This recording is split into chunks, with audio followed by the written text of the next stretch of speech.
mulakan sedikit taklimat berkaitan dengan subjek ekonomi STPM. Baik, so saya mulakan taklimat yang ringkas ini. So taklimat subjek ekonomi, so kod kertas untuk subjek ekonomi adalah 944. Pengajar ataupun guru-guru yang mengajar ekonomi di SMK Taman Keluar Barat untuk tingkatan 6. Okey, yang pertama adalah Cikgu Siti Ajar, yang kedua adalah Cikgu Anandan, yang ketiga adalah Cikgu Suhaimi, yang keempat adalah Cikgu Muhammad Sofian, yang kelima adalah Cikgu Tantai, dan kesemuanya ada 6 cikgu termasuk saya sebagai Ketua Panitia Ekonomi. Okey, so semua guru di SMK Taman Keluar Barat yang mengajar ekonomi berpengalaman dan mahir mengajar ekonomi. Okey, saya sebagai Ketua Panitia Ekonomi, nama saya adalah Saravanan Sanasi. So saya akan tunjukkan gambar saya dalam bahagian akhir nantilah bersama dengan pelajar-pelajar saya. Okey, so kita mulakan dengan kandungan subjek ekonomi mengikut semester. So kita ada 3 semester. So semester yang pertama adalah mikroekonomi, semester yang kedua adalah makroekonomi, dan semester yang ketiga ada 2 bahagian, iaitu ekonomi Malaysia dan kerja kursus. Okey, sekarang kita pergi kepada setiap semester. Okey, so semester pertama adalah melibatkan mikroekonomi. So pelajar akan belajar lebih kurang 4,5 bulan. Okey, dalam semester yang pertama ini pelajar akan belajar ekonomi. So kod bagi subjek ekonomi untuk semester yang pertama adalah 944/11, maksudnya adalah semester yang pertama. Okey,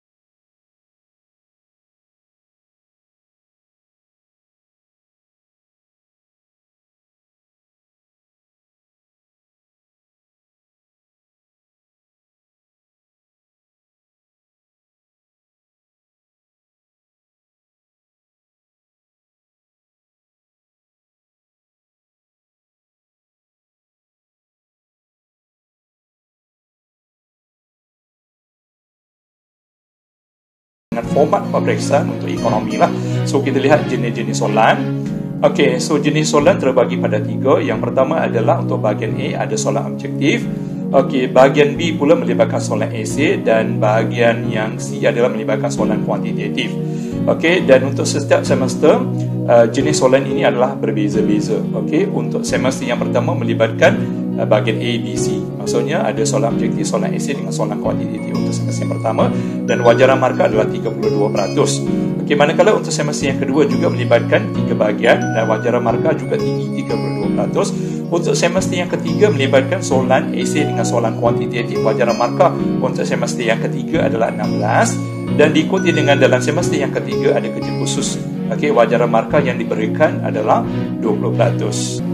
Okey, untuk bahagian yang berikutnya saya nak terangkan sedikit dan sebanyak berkaitan dengan siapa yang berminat mengambil subjek ini selalunya lah. Okey, yang pertama adalah digalakkan pelajar-pelajar mendapat A dan B ataupun sekurang-kurangnya C dalam subjek matematik SPM 2020, bolehlah memilih subjek ekonomi.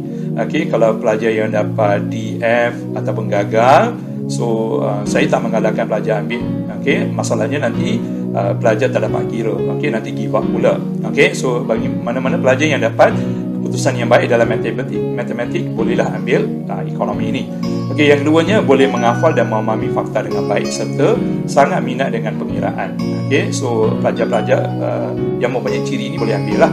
Yang berikutnya, pelajar-pelajar aliran sains semasa SPM juga mempunyai kelebihan jika mengambil subjek inilah subjek ekonomi.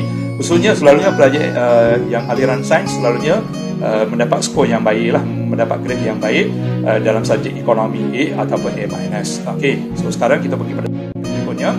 Okey, setelah yang berikutnya saya nak terangkan sedikit sebanyak kelebihan subjek ekonomi. Okey, antara kelebihan jika pelajar-pelajar mengambil subjek ekonomi,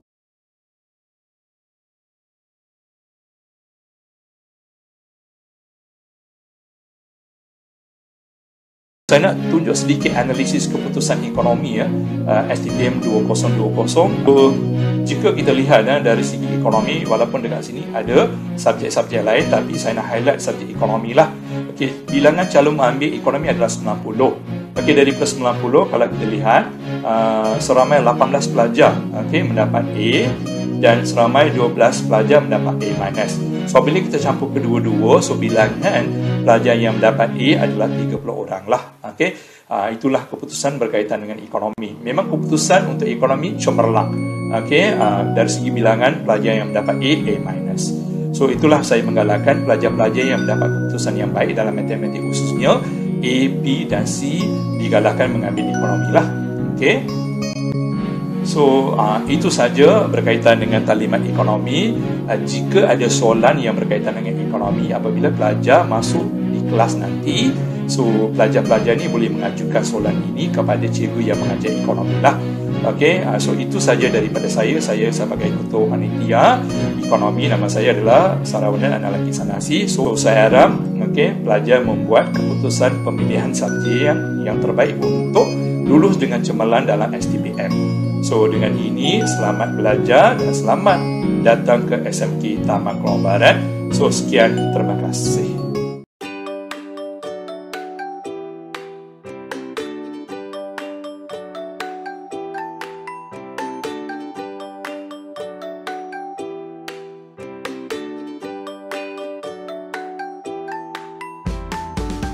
Who must sit for MUET, right?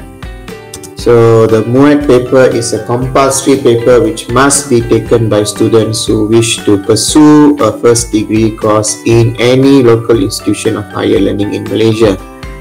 Which means if you intend to pursue your studies in any university in Malaysia, you have to take up MUET and you have to achieve a certain band to qualify for certain courses. Okay, that must be clear. Even if you are going to MMU or even private colleges, you need to sit for MUET. Okay, MUET is administered 3 times a year, and the sessions are named MUET Session 1, MUET Session 2, and MUET Session 3. As for TKB students, you will be registered for the second session, which should be somewhere in July 2022. But it depends on all this. How the COVID-19 pandemic is going to be then. Okay, now you have the listening, reading, writing tests are taken on the same day, which is normally on a Saturday. The speaking test is taken at times spread over a duration of 2 weeks. Okay, that means because all the students involved, speaking test takes a longer time. Normally it's earlier than the other papers. In terms of registration, candidates from public and private schools and institutions can register for MUET through their schools or institutions. As far as TKB students are concerned, I will do the registrations for you, right, when the time comes.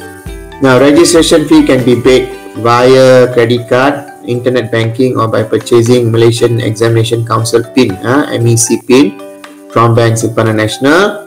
Candidates are advised to consult the MEC portal to further information on registration and payment. The fee is supposed to be 150 lah, raised by 50 ringgit. Actually, it was 100 ringgit.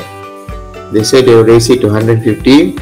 You will see if they do that. Okay, otherwise it will be at 100. So if any of you have any illness or affected, by eyesight problem, hearing problem, you have to inform me as soon as you can, accompanied by or attached with your doctor's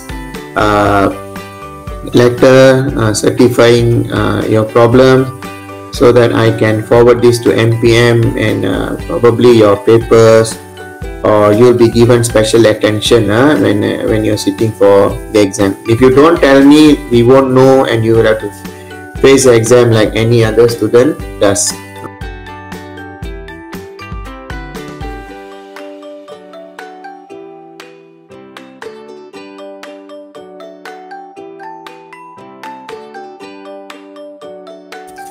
Now, this is the structure of the listening test. You have 5 parts.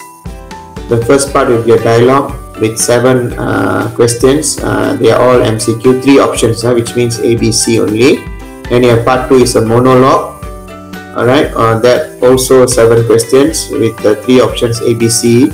Part 2 also monologue, but there are 3 different speakers on 3 Speaking on the same issues, there are multiple matching options of 5. You'll have A, B, C, D, E. You have to match the A, B, C, D, E to 3 questions.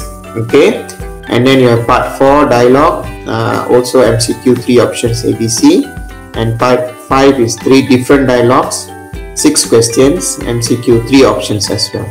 Okay, so this is the structure or components of the listening test. It takes about 50 minutes. So total questions are 30, all MCQ, multiple choice. Next we look at speaking. You have 2 tasks. You have task 1 and task 2, or now they say it as part 1, part 2. Part 1, you have individual presentation. You are given 2 minutes to prepare. They give you the question paper. There's a situation given and option given for you to speak on that particular issue, and you have to prepare for 2 minutes and then present your points within 2 minutes. Okay. When you move to part 2, then this is a group discussion. It's a totally different situation, but the theme is the same. There are 5 options with a mind map given. There you are given 3 minutes to prepare and 8 to 12 minutes of discussion if the group is with 4 members. If they are less, then the time is lesser. Okay, that is as far as speaking is concerned. The time taken for each group would be around 30 minutes, right? The reading test. This reading test has 7 parts. So part 1, you have 3 texts. They all thematically link the same theme, ataupun we say as same topics. So they have 4 multiple matching questions. So that means you'll have A, B, C, D, 4 questions. Part 2 and 3, you have 2 texts actually. Text MCQ, 3 questions, 10 questions. 3 ABC options actually, 10 questions. Part 4, 2 independent texts based on the same theme, 2 MCQ based. So total of 6 questions. Okay. Then you have part 5, 1 text. It's a gap fill exercise with 6 missing sentences. Okay. You'll be given 7 options, 1 which is not relevant. So you have to complete a text by filling in the 6 sentences or phrases into the correct places to make it meaningful. And then you have part 6 and 7. There are 2 texts with similar theme, and you have 14 questions. So all in all, for this reading comprehension test, you have 40 questions. Okay, all this you will be going through in class. Lessons are there for you to have enough. To writing or 804, you have task 1 and task 2. Task 1 is responding to emails or letters, and it says you have to write at least 100 words, but it is least, so which means you can write more than 100. Task 2, which is a essay where you have to express your opinion based on a statement. Okay. For example, most people today live happily by themselves, which means they prefer to live alone. So do you think this is a good idea? So this kind of statements will be there, and you have to discuss, you have to bring in your own ideas, whether you agree or disagree, or you just provide a discussion. Depends on the question. If it says agree or disagree, you have to state you agree or disagree. If they say it's discussion, you can discuss. It can be both agree and disagree. Depends on how you present it. So at least it should be at least 250 words. But if you write 250 words, you're not going to get anything more than a band 3. You have to write more. Okay, the more you write, the better score you get. Okay, this is the writing component.